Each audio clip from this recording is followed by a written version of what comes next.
Welcome to the Everyday English Podcast. Learn with me daily, improve constantly.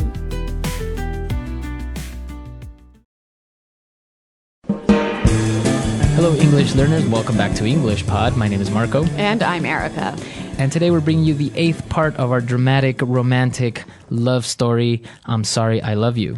That's right. We're coming close to the end of this story, aren't we? Yeah, we're coming close to the end and we still have a lot of interesting things going on. So I wonder what's going to happen. Well, I can tell you that today's lesson involves this word, which we'll hear in Vocabulary Preview.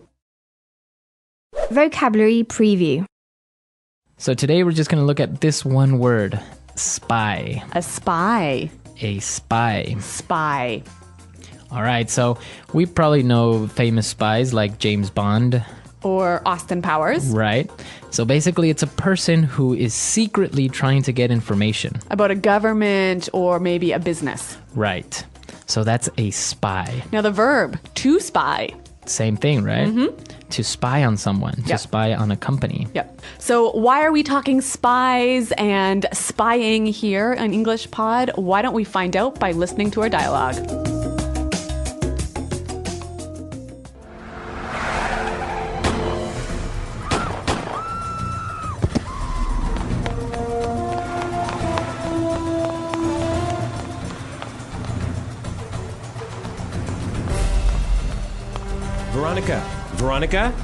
Veronica, are you okay?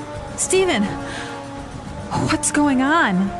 Who were those guys? I didn't know you have a gun. What's going on? I will come clean as soon as we get to safety, okay? For now, you have to trust me. Please, I would never do anything to hurt you. Steven, Okay, run!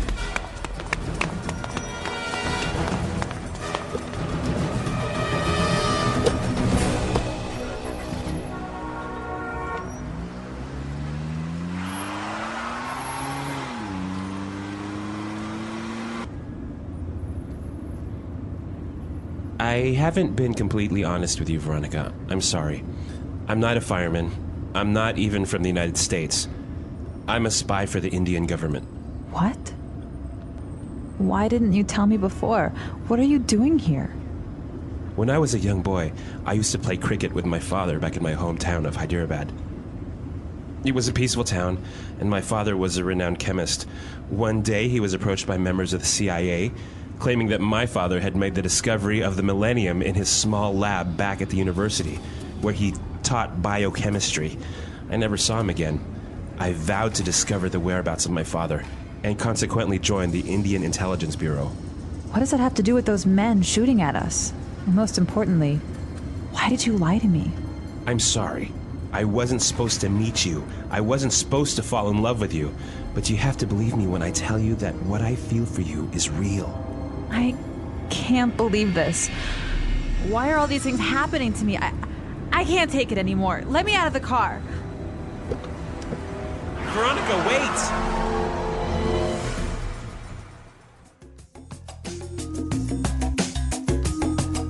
All right, so Steven is not even American. He's an Indian spy. He's not even a firefighter. Well, there you go. See, oh my God. Many surprises on this love story. It gets deeper and deeper. Well, why don't we take a look at some of the vocabulary that was used in this great story in Language Takeaway. Language Takeaway. Well, here we've got a lot of language that you can use when you need to be honest about something. We're going to look at 6 phrases here. Now, the first one, Steven says he needs to come clean. Come clean. Come clean. Right, so basically he needs to tell the truth. He needs to confess. Confess, right?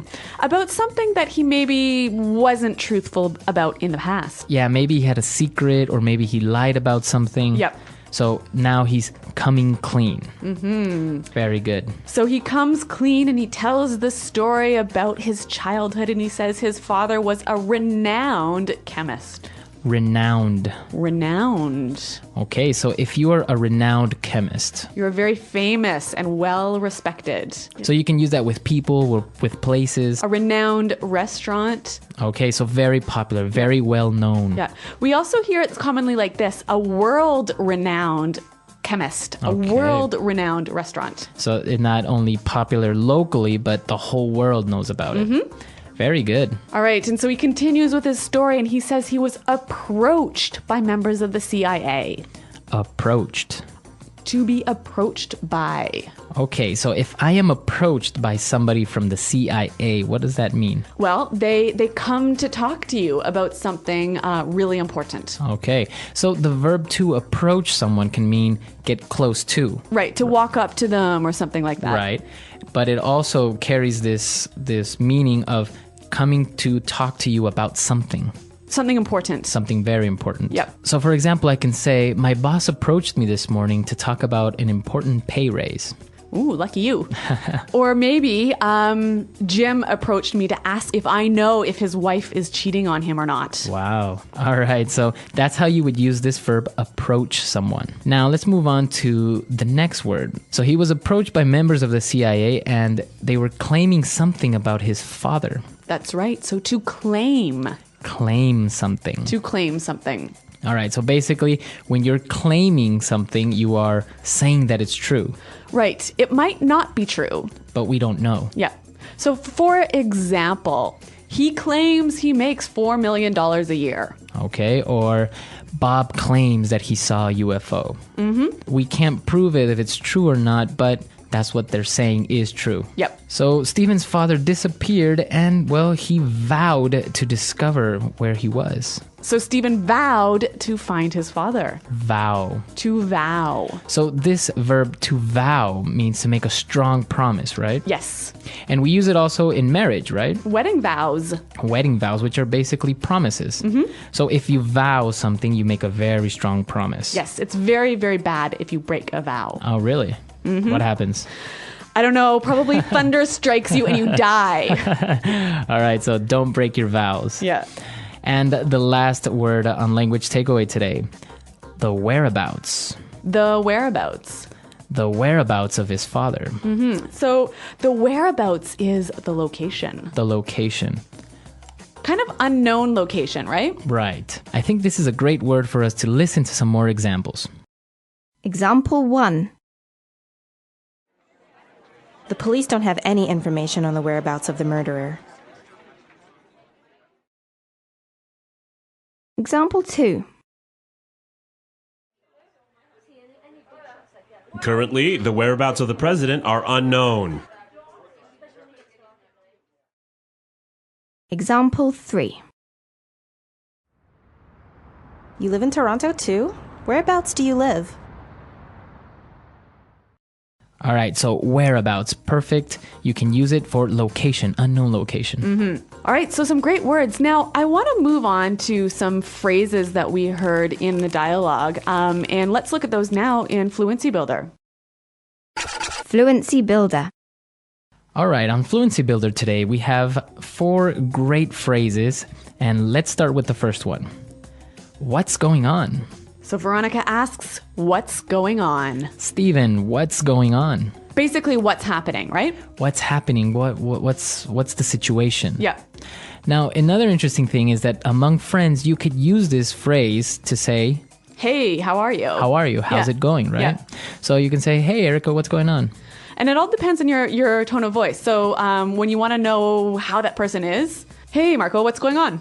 Right? But if you're angry or maybe something strange is happening, you're like, hey, what's going on here? Yes, so your voice falls. Right. Now let's take a look at our next phrase. And this one is very, very useful, especially if you've lied. Yes. So Stephen says, I haven't been completely honest with you. I haven't been completely honest with you. I haven't been completely honest with you. So that means he hasn't been telling the whole truth. Right. Pretty easy to understand, but I think its use is interesting here. Right, you might use it to kind of soften up the person to confess something.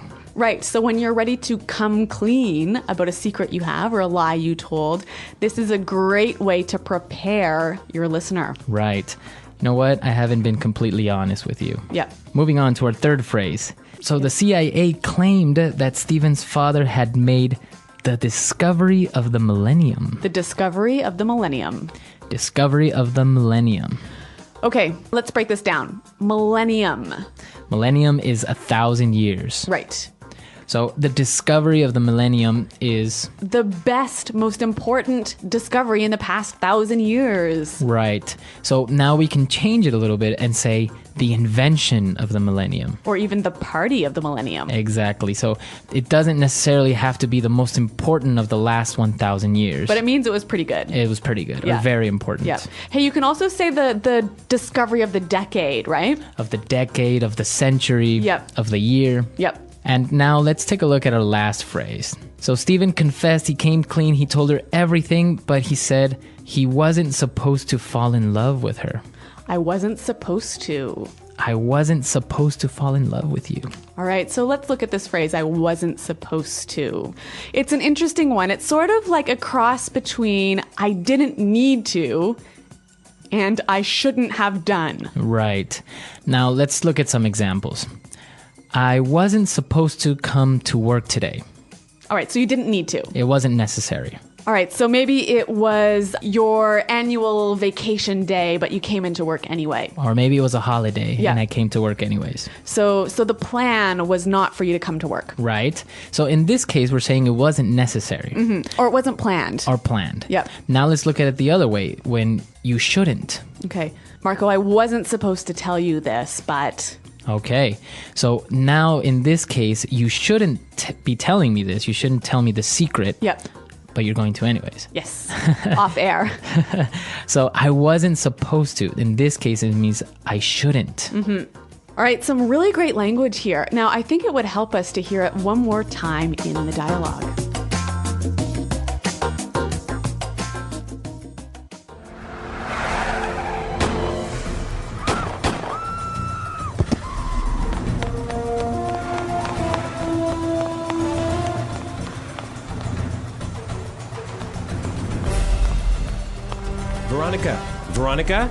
Veronica, are you okay? Stephen, what's going on? Who were those guys? I didn't know you have a gun. What's going on? I will come clean as soon as we get to safety, okay? For now, you have to trust me. Please, I would never do anything to hurt you. Stephen, Okay, run!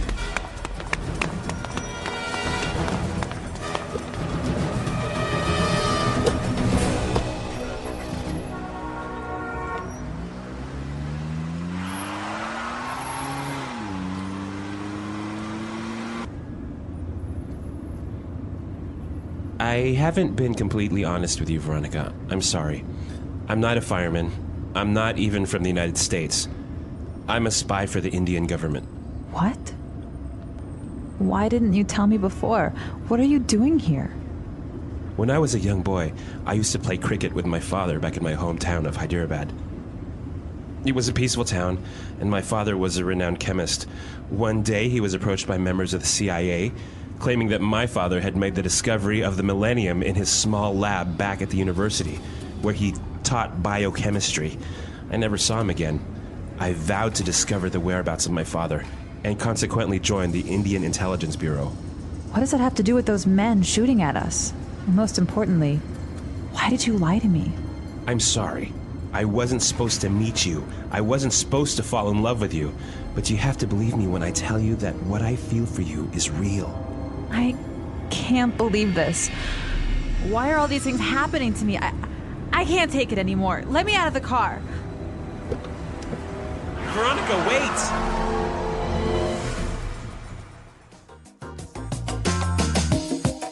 Okay, great. So now we're getting close to the end of this series. So what's going to happen? Maybe Veronica's also a spy. Oh my God, I don't think I can handle that. All right, so we really need your suggestions. We need your ideas. We want to know how you think the series ends, or how you would want it to end. Do you want it to be a happy ending? Or a tragedy. Or maybe action-filled ending? All right, well, we've got 2 lessons left in this series, so visit our website at englishpod.com and leave your suggestions. All right, guys, we'll see you guys there, and until next time. Goodbye. Bye.